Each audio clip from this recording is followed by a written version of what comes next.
Thank you so much. I'm loving this today. It's just way up. It seems to me that in talking about the high disk, no matter what, it doesn't even matter if there's a law of attraction. Well, the law of attraction is the is the distinguishing factor of the disks. Yes. And the disks are just a representation of the results of law of attraction. In other words, you understand that we can't even begin to define the variety of frequencies. We're just bulkily doing it.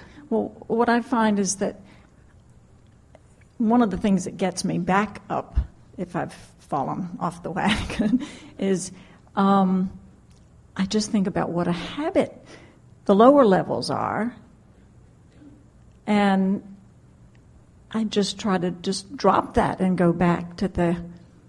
Yeah. Is that as... It is. It's just a thought that I've been thinking, but you can't... When there's momentum going, you can't let it go. In other words, you're sort of like a dog on a bone. Haven't you ever gotten hold of something? It didn't feel good when you got hold of it. You didn't like being hold of it. You didn't like thinking about it. You felt sort of obsessed with it. You're talking to other people about it. They don't like hearing about it either at first, and then you sort of suck them in and they talk about it too, and you're not happy the whole time you're talking about it, but it just kind of perpetuates itself. You say to us, Abraham, it feels like my thoughts are thinking me rather than that I'm thinking my thoughts. And we say, all that is momentum. And so, yes, in the early stages, it is as simple as saying, I'll let that go and I'll think that. But if you've spent any time at all, even as little as 17 seconds, it's not that easy to let it go. And that's why we say, start first thing in the morning and see what comes of it, and start the next thing the next morning and see what comes of it, and start the next thing in the next morning, see what comes of it, until you've shown yourself that you have the ability to hover in that higher frequency. And then when you start seeing the benefit of that, then it sort of compounds itself there. A thought that you think attracts another thought like it, which makes it, that's not the best way of saying it. When you focus on something, you stimulate within yourself a vibrational frequency that makes the probability of bringing another thought like it to it. So to change beliefs, to introduce new thoughts into old patterns is usually a really slow process, the way most people go about it.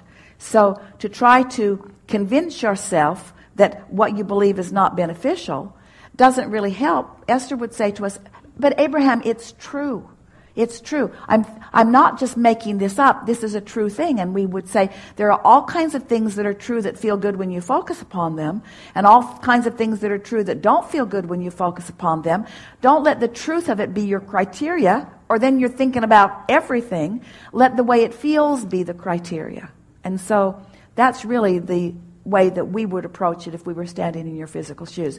Not trying to think ourselves into clarity, but feel our way into clarity. It isn't until you just decide that you care about the way you feel so much that you're willing to guide your thoughts that any of this becomes something that you're actually doing on a regular basis.